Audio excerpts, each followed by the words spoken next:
Hello welcome you all in my channel concept Guru AK ਤੇ ਮੈਂ ਹਾਂ ਤੁਹਾਡਾ ਹੋਸਟ ਅਸ਼ਵਨੀ ਕੁਮਾਰ। ਪਿਆਰੇ ਵਿਦਿਆਰਥੀਓ, +1 ਪੋਲੀਟੀਕਲ ਸਾਇੰਸ ਦਾ ਬਹੁਤ ਇੰਪੋਰਟੈਂਟ ਟੌਪਿਕ ਹੈਗਾ ਨਾਗਰਿਕ ਅਤੇ ਨਾਗਰਿਕਤਾ। ਇਹਦੇ ਨਾਲ ਰਿਲੇਟਡ ਜਿਹੜੇ ਨੇ ਕੁਐਸਚਨ ਆਨਸਰ ਜਿਹੜੇ ਨੇ ਉਹ ਤੁਹਾਡੇ ਨਾਲ ਸ਼ੇਅਰ ਕਰਨ ਜਾ ਰਹੇ ਹਾਂ। 1 ਨੰਬਰ ਅਤੇ 2 ਨੰਬਰ ਦੇ ਪ੍ਰਸ਼ਨ ਉੱਤਰ। ਸੋ ਬਹੁਤ ਕੁਇਕਲੀ ਆਪਾਂ ਇਹ ਕੁਐਸਚਨ ਆਨਸਰ ਕਰਨੇ ਨੇ, ਬਹੁਤ ਇੰਪੋਰਟੈਂਟ ਨੇ, ਐਗਜ਼ਾਮ ਵਿੱਚ ਵੀ ਆਉਂਦੇ ਆ। ਪ੍ਰਸ਼ਨ ਨੰਬਰ 1 ਹੈ, 1 ਨੰਬਰ ਵਾਲੇ ਪ੍ਰਸ਼ਨ ਉੱਤਰ ਆਪਾਂ ਗੱਲ ਕਰ ਰਹੇ ਹਾਂ। ਸਭ ਤੋਂ ਪਹਿਲੇ ਪ੍ਰਸ਼ਨ ਨੰਬਰ 1 ਹੈਗਾ, ਨਾਗਰਿਕ ਲਈ ਕਿਸ ਦਾ ਮੈਂਬਰ ਹੋਣਾ ਜ਼ਰੂਰੀ ਹੈ? ਨਾਗਰਿਕ ਲਈ ਕਿਸੇ ਨਾ ਕਿਸੇ ਰਾਜ ਦਾ ਮੈਂਬਰ ਹੋਣਾ ਜ਼ਰੂਰੀ ਹੈ। ਦੂਜਾ ਪ੍ਰਸ਼ਨ ਹੈ, ਨਾਗਰਿਕ ਕਿੰਨੇ ਪ੍ਰਕਾਰ ਦੇ ਹੁੰਦੇ ਨੇ? ਨਾਗਰਿਕ 2 ਪ੍ਰਕਾਰ ਦੇ ਹੁੰਦੇ ਨੇ। ਅਗਲਾ ਪ੍ਰਸ਼ਨ ਹੈਗਾ, ਨਾਗਰਿਕਾਂ ਨੂੰ ਰਾਜ ਦੁਆਰਾ ਡੈਸ਼ ਤੇ ਡੈਸ਼ ਅਧਿਕਾਰ ਪ੍ਰਾਪਤ ਹੁੰਦੇ ਨੇ। ਨਾਗਰਿਕਾਂ ਨੂੰ ਸਮਾਜਿਕ ਅਤੇ ਰਾਜਨੀਤਿਕ ਅਧਿਕਾਰ ਪ੍ਰਾਪਤ ਹੁੰਦੇ ਨੇ। ਚੌਥਾ ਪ੍ਰਸ਼ਨ ਹੈ, ਨਾਗਰਿਕਤਾ ਪ੍ਰਾਪਤ ਕਰਨ ਲਈ ਕਿਸੇ ਇੱਕ ਸਿਧਾਂਤ ਦਾ ਨਾਮ ਦੱਸੋ। ਰਕਤ ਸਿਧਾਂਤ। ਪੰਜਵਾਂ ਪ੍ਰਸ਼ਨ ਹੈ, ਰਾਜਕ੍ਰਿਤ ਨਾਗਰਿਕਤਾ ਪ੍ਰਾਪਤ ਕਰਨ ਲਈ ਇੱਕ ਤੱਥ ਦੱਸੋ। ਲੰਬਾ ਨਿਵਾਸ। ਕਈ ਤੱਥ ਨੇ ਪਰ ਇੱਕ ਤੱਥ ਉਹਨਾਂ ਵਿੱਚੋਂ ਹੈਗਾ ਲੰਬਾ ਨਿਵਾਸ।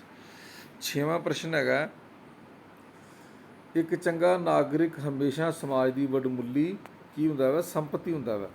ਸੱਤਵਾਂ ਪ੍ਰਸ਼ਨ ਹੈ, ਭਾਰਤ ਵਿੱਚ ਰਾਜਕ੍ਰਿਤ ਨਾਗਰਿਕਤਾ ਪ੍ਰਾਪਤ ਕਰਨ ਲਈ ਕਿੰਨੇ ਸਾਲ ਦਾ ਨਿਵਾਸ ਜ਼ਰੂਰੀ ਹੈ? ਪਹਿਲੇ 5 ਸਾਲ ਸੀ, ਪਰੰਤੂ ਇਸ ਸਮੇਂ ਸਿਟੀਜ਼ਨਸ਼ਿਪ ਐਕਟ 2019 ਅਨੁਸਾਰ 12 ਸਾਲ ਹੈ। ਪਿਆਰੇ ਵਿਦਿਆਰਥੀ, ਇਸ ਗੱਲ ਨੂੰ ਜ਼ਰੂਰ ਤੁਸੀਂ ਨੋਟ ਕਰ ਲੈਣਾ। 8ਵਾਂ ਪ੍ਰਸ਼ਨ ਹੈ, ਜਾਇਦਾਦ ਖਰੀਦ ਕੇ ਨਾਗਰਿਕਤਾ ਪ੍ਰਾਪਤ ਕਰਨ ਵਾਲੇ ਦੇਸ਼ਾਂ ਦੇ ਨਾਂ ਲਿਖੋ। ਪੀਰੂ, ਬ੍ਰਾਜ਼ੀਲ ਅਤੇ ਮੈਕਸੀਕੋ। ਇਹਨਾਂ ਤਿੰਨਾਂ ਦੇਸ਼ਾਂ ਦੇ ਵਿੱਚ ਤੁਸੀਂ ਉੱਥੋਂ ਦੀ ਜਾਇਦਾਦ ਖਰੀਦ ਕੇ ਨਾਗਰਿਕ ਬਣ ਸਕਦੇ ਹੋ। 9ਵਾਂ ਪ੍ਰਸ਼ਨ ਹੈ, ਅਨਪੜ੍ਹਤਾ ਆਦਰਸ਼ ਨਾਗਰਿਕ ਦੇ ਰਸਤੇ ਵਿੱਚ ਬਹੁਤ ਵੱਡੀ ਡੈਸ਼ ਹੈ। ਕੀ ਹੈ? ਬਹੁਤ ਵੱਡੀ ਰੁਕਾਵਟ ਹੈ। 10ਵਾਂ ਪ੍ਰਸ਼ਨ ਹੈ, ਨਾਗਰਿਕਤਾ ਸਮਾਪਤ ਹੋਣ ਲਈ ਕੋਈ ਇੱਕ ਕਾਰਨ ਲਿਖੋ। ਲੰਬੀ ਗੈਰ ਹਾਜ਼ਰੀ ਨਾਲ ਨਾਗਰਿਕਤਾ ਸਮਾਪਤ ਹੋ ਜਾਂਦੀ ਹੈ, ਖੋਈ ਜਾਂਦੀ ਹੈ। ਹੁਣ ਆਪਾਂ ਗੱਲ ਕਰਾਂਗੇ ਛੋਟੇ ਪ੍ਰਸ਼ਨਾਂ ਦੀ, 2 ਨੰਬਰ ਵਾਲੇ ਪ੍ਰਸ਼ਨਾਂ ਦੀ। ਇਹ ਸਾਰੇ 1 ਨੰਬਰ ਵਾਲੇ ਪ੍ਰਸ਼ਨ ਸੀ। ਹੁਣ ਗੱਲ ਕਰਾਂਗੇ 2 ਨੰਬਰ ਵਾਲੇ ਪ੍ਰਸ਼ਨ ਦੀ। ਬੇਟਾ ਐਕਸਕਿਊਜ਼ ਮੀ,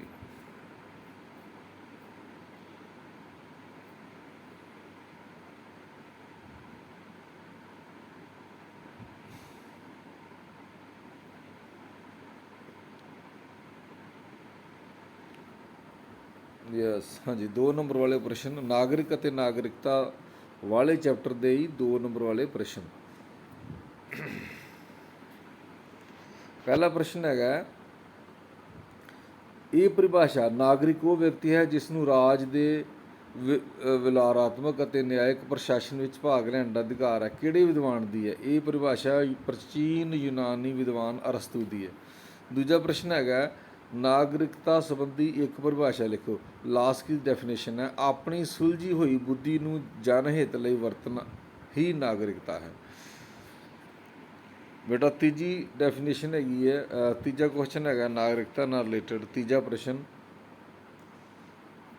ਨਾਗਰਿਕਤਾ ਦੀਆਂ ਕਿਸਮਾਂ ਲਿਖੋ। ਜਮਾਂਦਰੂ ਨਾਗਰਿਕਤਾ ਅਤੇ ਰਾਜਕ੍ਰਿਤ ਨਾਗਰਿਕਤਾ। ਚੌਥਾ ਪ੍ਰਸ਼ਨ, ਜਮਾਂਦਰੂ ਨਾਗਰਿਕਤਾ ਕਿਵੇਂ ਪ੍ਰਾਪਤ ਹੁੰਦੀ ਹੈ? ਜਨਮ ਸਿਧਾਂਤ ਜਾਂ ਰਕ ਸਿਧਾਂਤ ਇੰਗਲੈਂਡ ਅਤੇ ਭਾਰਤ ਵਿੱਚ, ਭਾਵ ਇੰਗਲੈਂਡ ਅਤੇ ਭਾਰਤ ਵਿੱਚ ਜਨਮ ਸਿਧਾਂਤ ਜਾਂ ਰਕ ਸਿਧਾਂਤ ਹੈ, ਭਾਵ ਜਿਹੜੇ ਮਾਤਾ ਪਿਤਾ ਦੀ ਨਾਗਰਿਕਤਾ, ਬੱਚੇ ਨਾਗਰਿਕਤਾ ਵੀ ਉਹੀ ਹੈ। ਭੂਮੀ ਸਿਧਾਂਤ ਜਾਪਾਨ ਅਤੇ ਅਰਜਨਟਾਈਨਾ। ਜ਼ਮੀਨ ਨਾਲ ਜਿਹੜਾ ਉੱਥੇ ਜਨਮ ਹੋਏਗਾ, ਜਿਹਦਾ ਉੱਥੇ ਜਨਮ ਹੋਏਗਾ ਉੱਥੋਂ ਦਾ ਨਾਗਰਿਕ ਬਣ ਜਾਏਗਾ, ਜਿਵੇਂ ਜਾਪਾਨ ਅਤੇ ਅਰਜਨਟਾਈਨਾ 'ਚ।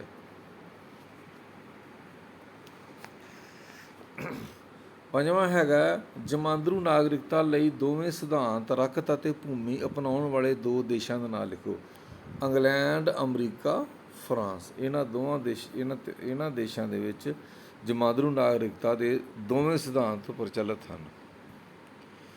ਨੈਕਸਟ ਹੈਗਾ ਜੀ 6ਵਾਂ ਪ੍ਰਸ਼ਨ, ਨਾਗਰਿਕ ਅਤੇ ਵਿਦੇਸ਼ੀ ਵਿੱਚ ਕੀ ਅੰਤਰ ਹੈ? ਨਾਗਰਿਕ ਕੋਲ ਸਮਾਜਿਕ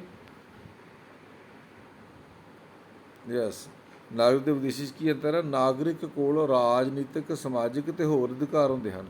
ਵਿਦੇਸ਼ੀ ਨੂੰ ਰਾਜਨੀਤਿਕ ਅਧਿਕਾਰ ਪ੍ਰਾਪਤ ਨਹੀਂ ਹੁੰਦੇ। ਦੂਜੀ ਗੱਲ, ਨਾਗਰਿਕ ਨੂੰ ਸੈਨਿਕ ਸੇਵਾ ਜ਼ਰੂਰੀ ਕੀਤੀ ਜਾ ਸਕਦੀ ਹੈ, ਪਰ ਵਿਦੇਸ਼ੀ ਨੂੰ ਸੈਨਿਕ ਸੇਵਾ ਲਈ ਮਜਬੂਰ ਨਹੀਂ ਕੀਤਾ ਜਾ ਸਕਦਾ।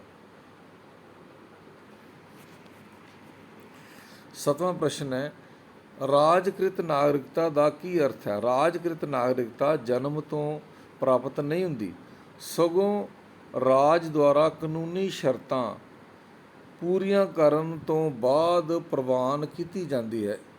ਕਿਸੇ ਵੀ ਰਾਜ ਨੂੰ ਰਾਜਕ੍ਰਿਤ ਨਾਗਰਿਕਤਾ ਪ੍ਰਦਾਨ ਕਰਨ ਲਈ ਮਜਬੂਰ ਨਹੀਂ ਕੀਤਾ ਜਾ ਸਕਦਾ।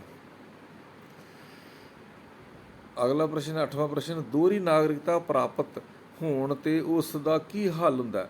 ਦੋਹਰੀ ਨਾਗਰਿਕਤਾ ਪ੍ਰਾਪਤ ਹੋਣ 'ਤੇ ਬਾਲਗ ਹੋਣ ਤੱਕ ਉਸ ਦੀ ਇੱਛਾ 'ਤੇ ਛੱਡ ਦਿੱਤਾ ਜਾਂਦਾ ਅਤੇ ਉਸ ਨੇ ਕਿਸੇ ਦੇਸ਼ ਦੀ ਨਾਗਰਿਕਤਾ ਪ੍ਰਾਪਤ ਕਰਨੀ ਹੁੰਦੀ ਹੈ। ਬਾਅਦ ਵਿੱਚ ਕੋਈ ਇੱਕ ਨਾਗਰਿਕਤਾ ਰੱਖ ਸਕਦਾ। 9ਵਾਂ ਪ੍ਰਸ਼ਨ, ਭਾਰਤੀ ਨਾਗਰਿਕਾਂ ਦੀਆਂ ਦੋ ਵਿਸ਼ੇਸ਼ਤਾਵਾਂ ਲਿਖੋ। ਭਾਰਤ ਵਿੱਚ ਇਕਹਿਰੀ ਨਾਗਰਿਕਤਾ ਪਹਿਲਾਂ ਸਿਟੀਜ਼ਨਸ਼ਿਪ 1955 ਸੀ। ਭਾਰਤ ਵਿੱਚ ਨਾਗਰਿਕਤਾ ਸੰਬੰਧੀ ਸੋਧ ਕਰਨ ਦੀ ਸ਼ਕਤੀ ਸੰਸਦ ਕੋਲ ਹੈ।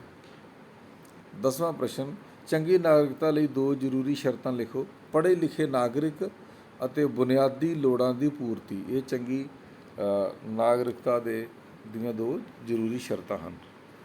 ਸੋ ਪਿਆਰੇ ਵਿਦਿਆਰਥੀਓ, ਅੱਜ ਅਸੀਂ ਨਾਗਰਿਕ ਅਤੇ ਨਾਗਰਿਕਤਾ ਇਸ ਚੈਪਟਰ ਨਾਲ ਰਿਲੇਟਡ ਛੋਟੇ ਇੱਕ ਅਤੇ 2 ਨੰਬਰ ਦੇ ਪ੍ਰਸ਼ਨਾਂ ਦੀ ਆਪਾਂ ਗੱਲ ਕੀਤੀ ਹੈ। 1 ਅਤੇ 2 ਨੰਬਰ ਦੇ ਪ੍ਰਸ਼ਨ ਆਪਾਂ ਡਿਸਕਸ ਕੀਤੇ ਨੇ। ਮੈਨੂੰ ਆਸ ਹੈ ਕਿ ਤੁਹਾਨੂੰ ਇਹ ਚੰਗੇ ਲੱਗੇ ਹੋਣਗੇ।